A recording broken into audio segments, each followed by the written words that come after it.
코로나 위기 극복을 위한 노사정 대화가 지난 4월에 열렸죠. 노동 취약계층 보호를 위해서 민주노총이 먼저 제안한 겁니다. 그래서 민주노총이 참여하는 노사정 논의 한 20여 년 만에 이루어지게 됐고요. 일단 노사정 합의안을 만들어냈죠.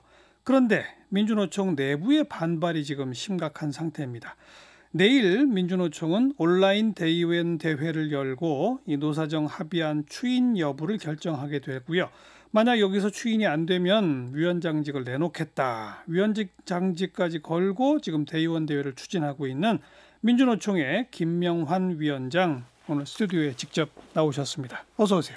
예, 안녕하세요. 네, 내일 추인 되나요, 안 되나요? 저희들은 추인될 거라고 이렇게 예상하고 지금 최선을 다하고 있습니다. 대의원이 모두 몇 명이에요? 1,480명 됩니다. 대의원은 어떻게 구성돼요? 저희가 500명당 한 명씩 그 대의원 각 사업장에서 선출을 하게 돼 있고요. 조합원 500명당 한 명씩. 예, 그렇게 해서 우리 그 각 산업별 노동조합 또는 산업별 연맹에서 그 선출 절차를 거쳐서 저희 민주노총에 그 명단을 통보하게 돼 있습니다. 그 대의원 대회가 민주노총에서는 가장 최고의 의사결정 기구인가요? 그 위에는 이제 조합원 총회가 있고요. 그 조합원 총회에는 이제 위원장을 직선으로 선출하는 것으로 현재는 작용하고 있습니다. 네. 그런데 이제 중요한 의사결정 현안은 대의원 대회가 저희가 매년 사업 계획을 확정하는 것도 대의원 대회고요. 네. 또 주요한 조직적 결정을 하는 것도 대의원 대회입니다. 그럼 지난 4월에 민주노총이 코로나 위기 상황이 심각하니 노동 우리 계급의 보호를 위해서 노사정 대화해야 한다.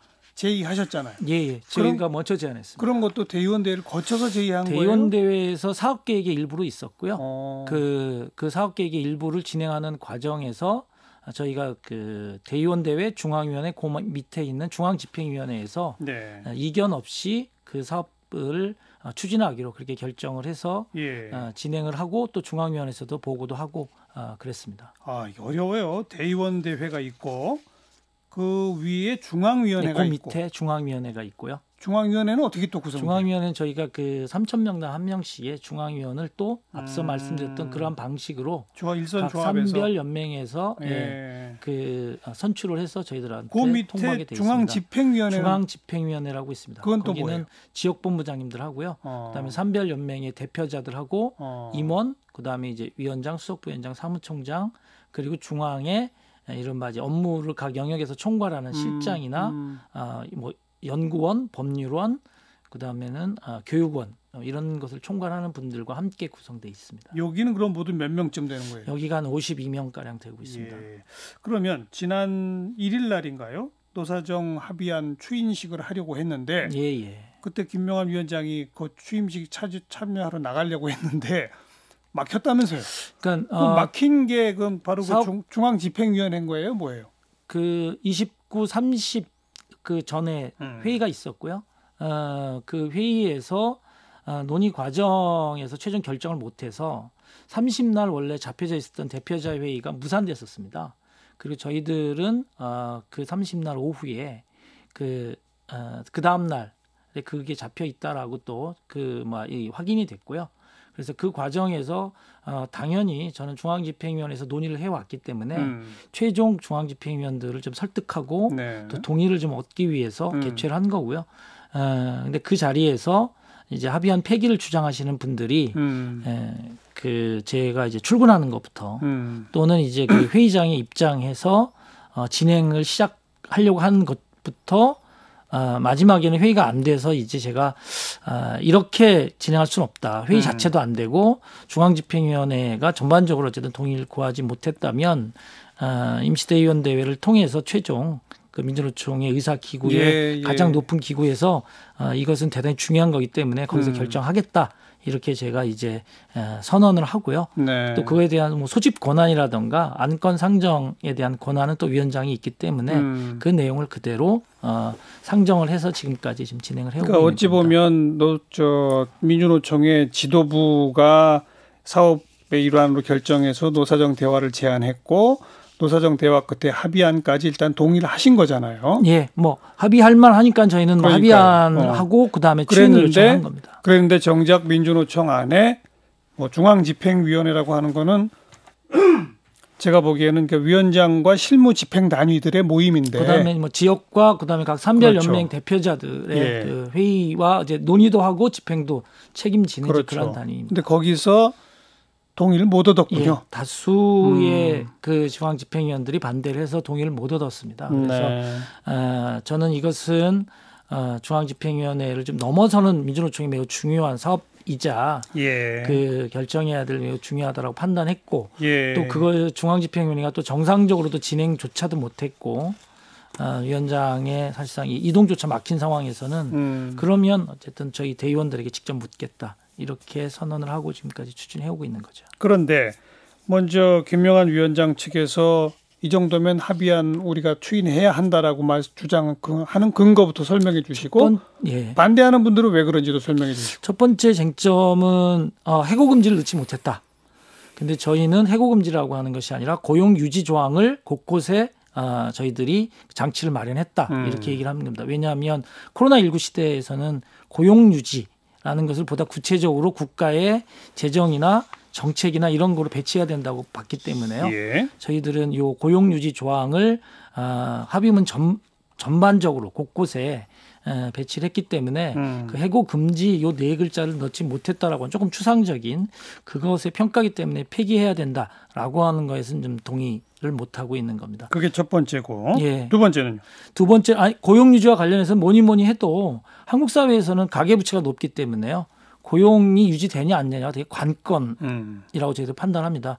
그래서 은행 신용도 또는 사회안전망을 보호를 받을 수 있느냐 없느냐가 다 고용에 걸려 있기 때문에 그게 구체적인 고용을 유지하기 위한 국가의 재정 또는 각종 정책 이런 걸 배치한 거고요.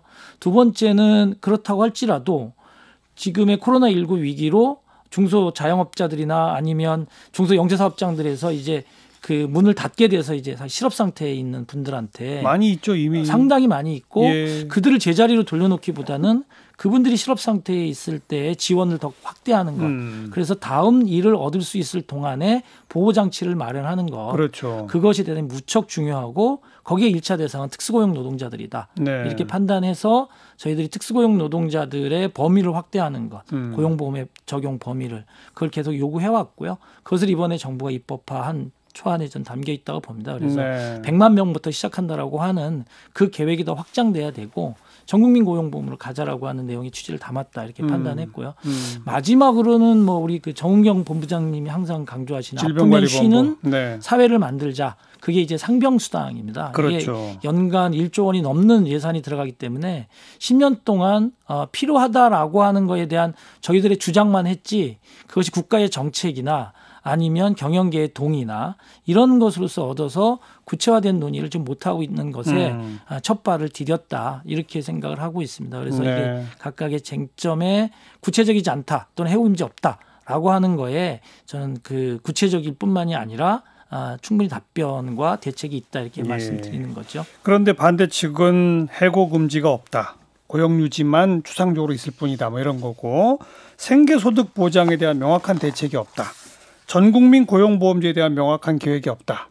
또 방금 언급하신 상병수당이 명확하지 않다. 그러니까 지금 김 위원장은 이 정도면 명확히 있다는 거고 반대 측은 명확하지 않다는 거고 이거군요. 예, 그렇습니다. 지금까지 저희들이 이것은 한국 사회에서의 좀 바꿔내기 위한 중요한 각각의 영역이었습니다. 그러니까 아프면 쉬자, 그다음에 전국민 고용보험, 그다음에 취약계층에 대한 구체적 집행 지원이라고 하는 것이 그동안 논의되었던 게 첫 발을 뗄 수 있는 구체화될 수 있는 기반을 마련했다 이렇게 하고요. 또 하나 저희가 분명히 짚어야 될 건 이른바 뭐 자본에 대한 특혜로 가득 찼다 이런 표현을 하시는데요. 비판적이 그렇게 말하죠. 뭐 기업에 대한 특혜를 줬다라고 하는 조항이 저희는 어떤 조항인지 좀 모르겠습니다. 도리어 그동안 이 코로나19 시기에 기업이 더 책임을 많이 져야 한다라고 하는 그러한 항목들이 조금 부족했다라면 그런 비판은 좀 한 측면 이해할 수 있겠지만 자본에게 특혜를 줬다, 기업에 특혜를 줬다 이것은 좀 동의하기 어렵고요. 도리어 전국민 고용보험을 하려면 저희도 고용보험을 높여야 되지만 사용자도 당연히 거기에 똑같이 고용보험을 더 내야 됩니다. 그렇죠. 건강보험 재정성을 강화하려면 건강보험료를 올려야 되지만 그것도 사용자 부담이 있고요. 그리고 사용자들이 가장 좀 꺼려하는 지점이 뭐냐면 원청, 하청 또는 이른바 1차 벤더 이런 것에 대한 지원입니다. 그것은 재난긴급 이른바 기간산업 재난지원금이라고 하는 고용안정지원금이라고 하는 거에 예. 하청을 적시한 지원금의 액수와 범위를 또 저희들이 정했기 때문에 그러한 부분이 대단히 무척 유의미한 지점이다라고 판단하고 있습니다. 뭐 세세한 내용에 들어가면은 뭐 저희 청취자분들이 하나하나 판단하기는 어려운 문제가 네. 있습니다만 큰 그림상으로 보면 20여 년 만에 민주노총이 먼저 제안해 놓고 노사정 합의라고 하는 큰 어려운 과정을 겪어서 이루어냈는데 민주노총 안에서조차 동의를 못 받으면 도대체 저 민주노총은 뭐냐 이런 식의 특히 이제 좀 보수적인 언론이나 이런 쪽에서는 그런 비판을 많이 한단 말이에요. 뭐 그런 비판에 자유로울 수 없다 이런 그러니까요. 판단이고요. 그래서 좀 더 책임 있게 결정하려면 부족하지만 몇 가지가 모자란다고 해서 판을 자체를 다 걷어찰 수는 없다 이렇게 생각하고요. 또 이것을 진행하는 과정에 저희들이 안 해본 길, 민주노총이 사실 안 가본 길을 가는 거라면 그 과정에서 부족한 지점이 저는 뭐 비판을 하시는 분들에 있어서는 겸허히 저는 수용할 수 있겠다. 그런데 경기장 조차에 들어가서는 안 된다. 이렇게 할 수는 없는 거다. 또 우리가 코로나 위기 극복을 위해서는 저는 좀 유의미하게 봤던 것은 취약계층 사각지대에 있는 분들을 보호하거나 이들을 지원하는 걸 우선으로 하자. 예. 두 번째는 과거 재난을 거치고 나서 불평등 양극화가 더 심화되거나 확대된 거에 대한 그 역사를 되풀이하지 말자. 네. 그것을 위한 노사정이 연대와 책임을 지자. 이 얘기였는데 이 얘기가 확인해 보시면 알겠지만 전문에 다 들어가 있습니다. 그리고 지금 이미 정부가 하고 있는 조치도 특수고용 노동자 같은 경우 수입이 대폭 줄어든 사람들 한 달에 50만 원씩 3개월씩 예. 지급하겠다. 신청 다 받아서 심사하고 있는 상태가 네, 있고 맞습니다. 고용 유지를 계속하는 업체에 대해서 고용 유지 지원금을 지급하는 것도 예, 지금 하고 있고 연장했습니다. 그런 것들을 조금 더 강화하자는 게 이제 노사정 합의했던 예. 내용이지 않겠어요. 그렇게 해서 그런데 이제 비판하고 반대하는 측에서는 이거는 부족하다는 것이니까 이거를 추인하지 말고 대안을 내고 있나요? 그렇지 않은가요? 대안은 구체적으로 제시하시는 게 저는 아직 못 들었습니다. 그럼 그냥 노사정 대화에 아예 참여를 안 하는 게 맞다? 민주노총은? 뭐 그런 의견도 있으신 분들도 있고요. 그다음에 부족하다. 그래서 이거는 폐기해야 한다. 또는 아까 이제 뭐 설명드렸던 뭐 자본이나 국가 이런 데에 좀 뭐 굴복한 아니다. 좀 이런 또 표현도 하시면서 폐기를 주장하시는 분들도 계십니다. 며칠 전 김 위원장이 민노총 내 일부 정파의 반대 때문에 노사정 합의안 추인이 무산됐다. 일부 정파가 대중조직 위에 군림한다. 이런 표현을 쓰셨잖아요. 이거 무슨 말입니까? 뭐 동의를 얻지 못하는 과정도 있었고요. 또 7월 1일 그 물력이 동원해서 회의조차 못하거나 이동도 막히는 과정도 있었고요. 이제 그런 과정에서 뭐 의견 그룹에 계신 분들이 동의할 수 없다. 그리고 그 동의할 수 없는 부분들에 대해서 뭐 저한테 이렇게 전달을 하시는 과정도 있었습니다. 이제 그러한 과정에서 정말 교섭을 하지 말라는 건가? 근데 교섭 이거 안 한다라면 처음서부터 그러면 사실 지금의 그룹들 속에서 반대를 했어야 되는데 그런 반대는 또 없었고 또 내용에서는 좀 부족한 부분이 있지만 이걸 폐기할 정도 수준이 아니라고 저는 판단했기 때문에 그래서 그 심야에 노동부 장관을 직접 뵙고 또 나머지 부족한 지점들을 좀 채워서 그렇게 해서 좀 가자라고 했는데 그러한 부분들이 이후에는 잘 설득이 안 되는 과정을 보면서 좀 그런 의견을 가지신 동지들이 모여 있는 그런 의견 그룹들에서 좀 이렇게 의견들을 좀 딱 정리하고 나니까 좀 더 설득하기가 어려워지는 것들 속에서 좀 지금 많이 표현하시는 의견 그룹 그게 정파예요? 뭐 보통 이제 저희는 세칭이 어떤 정파예요, 그게? 글쎄요, 뭐 각각의 정치적인 입장 속에서 좀 뭐 여러 그 분들이 계시긴 한데요. 저는 개인적으로는 그런 또 멤버십을 갖고 있지 않아서 그런데 그래서 사실상 세부적인거나 이런 거는 좀 정확하기는 모르겠습니다. 근데 아무튼 민주노총 안에는 그런 정파가 있다. 뭐 있고 또 그런 분들이 그 정파가 여럿이에요, 아니면 하나예요? 뭐 여러 그 의견 그룹들이 계시죠. 그런데 그 몇몇 의견 그룹의 지도부들이 이번에는 추인하지 말자라고 의견을 그런 모았다. 의견들이 좀 반대한다라는 의견들을 좀 모아서 저한테 뭐 전달하는 과정이 있었는데 저희는 대중 조직이라고 하는 민주노총의 이 대중 조직 내에서는 예. 좀 거기를 좀 많이 더 존중돼야 되는 것 아니겠는가 좀 이런 생각을 갖고 있습니다. 그런데 어제 찬반 토론회 하려고 했는데 이게 무산됐다면서요? 그러니까 반대하시는 분들이 참석하시지 않았습니다. 그렇죠? 찬성하시는 분들만 그냥 오셔서 왜 찬성하는지만 하고 좀 간략히 끝났죠. 그랬죠. 예. 그럼 내일 대의원 대회에서 지금 반대하는 측은 이미 1,480명 대의원 가운데 800명 이상이 반대에 서명했다. 명단까지 공개하고 있잖아요. 예, 이미 그렇습니다. 과반이니까 내일 안 되는 거 아니에요? 저희는 그래서 이것을 반대하시는 분들을 좀 최대한 지금 또 연락도 드리고 좀 설득도 좀 하고 있고요. 저희가 사회를 바꾸자는 투쟁들 많이 했으면 이제는 사회를 바꾸는 투쟁하고 교섭이 좀 한 바퀴로 같이 굴러가야 된다. 그래야 이제 또 이렇게 잘 굴러갈 수 있고 예. 그것을 위해서는 민주노총 대의원 대회가 이제는 민주노총 대의원 대회 일정이 잡히면 어떤 이야기를 하는지 되게 대단히 사회적으로 공론이 됩니다. 사실 예. 언론에도 많이 알려지고 예. 이제 그러한 과정들을 통해서 이 내용을 좀 잘 이해하시고 한다라면 또 저희들이 어떤 취지였구나라고 하는 그런 저희 지도부 또는 이것을 하기 위한 과정, 그다음에 이 합의 지금 그 추인을 요청하는 내용들에 대한 구체적인 내용과 진정성이 좀 전달되면 생각을 바꾸실 수 있겠다. 대의원대회에서 내일 최종 부결되면 위원장직 사퇴입니까? 저는 이미 뭐 입장은 좀 밝혔고요. 제가 원래는 임기가 연말까지입니다. 올해 12월까지. 지금 사퇴하시게 되면 선거를 바로 당겨서 하나요? 다음 달에 원래 민주노총 그 위원장 직선에 대한 선거 일정이 이제 확정될 계획이었습니다. 네. 지금 그 차기 민주노총 지도부를 둘러싼 지금 권력 투쟁 때문에 이런 일이 벌어지는 거 아니에요? 글쎄요, 뭐 저는 사실 지금 이 코로나19 상황이 워낙 예측을 못했던 상황에서 큰 국가적 재난 속에서 민주노총이 어떻게 책임을 질 건가라는 좀 고민이었기 때문에 사실 이런 상황에서 그런 것을 참 또 이렇게 언급한다라고 하는 것이 조금은 좀 지금 상황에서는 좀 저는 어울리지 않는다. 도리어 이 코로나19 그러니까 위원장께서는 권력투쟁적 관점에서 지금 상황이 이 문제를 바라봐서는 안 된다는 시각이다 그거잖아요. 네, 그렇습니다. 그런데 반대파는 그렇게 보는 것 같아요? 저는 그런 건 잘 모르겠습니다. 솔직히 왜 그러냐면 저는 뭐 제가 어제도 이렇게 좀 공개적 입장을 좀 곳곳에서도 밝혔습니다만 올해 이제 이렇게 이 코로나 요 재난 시기에 민주노총이 할 역할들을 좀 다 잘 해낸다라면 법과 제도가 또 뒷받침돼야 되거든요.